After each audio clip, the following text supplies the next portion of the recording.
आजचा दिवस महाराष्ट्रासाठी काळा दिवस ठरला.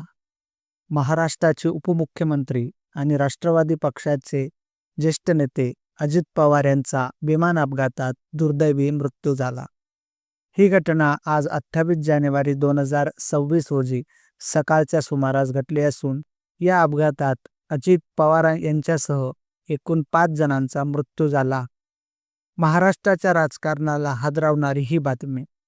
मिळालेल्या प्राथमिक माहितीनुसार अजित पवार आज सकाळी मुंबईहून बारामतीकडे एका खासगी चार्टर विमानाने प्रवास करत होते.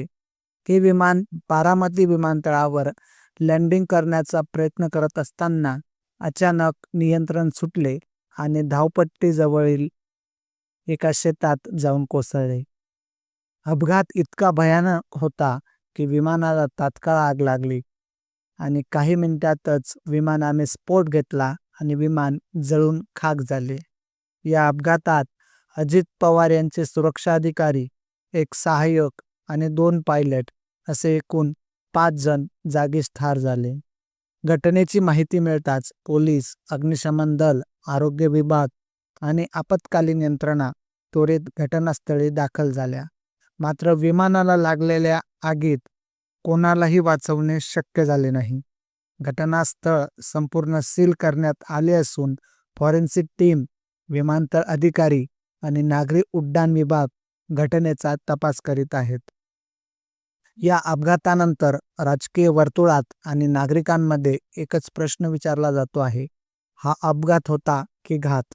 सध्या अधिकृत यंत्रणांनी कोणताही घाताचा निष्कर्ष जाहीर केला नाही. मात्र घटनेची तीव्रता, नेत्याचा दर्जा आणि अचानक घडलेली ही घटना त्यामुळे अनेक संशय व्यक्त केले जात आहेत. नागरिक उड्डाण मंत्रालय, DGCA आणि विमान अपघात तपास आयोग या प्रकरणाचा सखोल तपास करत आहेत. ब्लॅक बॉक्स जप्त करण्यात आला असून त्याच्या तपासातून अपघाताचे नेमके कारण स्पष्ट होणार आहे. अजित पवार यांच्या निधनामुळे संपूर्ण महाराष्ट्रावर शोककळा पसरली आहे. राज्य सरकारने 3 दिवसांचा शासकीय शोक जाहीर केला असून सर्व शासकीय कार्यक्रम रद्द करण्यात आले आहेत. मुख्यमंत्री, मंत्री, विरोधी पक्षनेते आणि विविध राजकीय पक्षांच्या नेत्यांनी अजित पवार यांच्या निधनावर तीव्र दुःख व्यक्त केले आहे. अजित पवार हे महाराष्ट्राच्या राजकारणातील एक आक्रमक, निर्णयक्षम आणि प्रभावी नेतृत्व म्हणून ओळखलं जात होतं.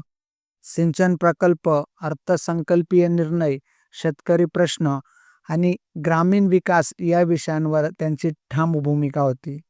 उपमुख्यमंत्री म्हणून त्यांनी राज्याच्या प्रशासनाला महत्त्वाची भूमिका बजावली.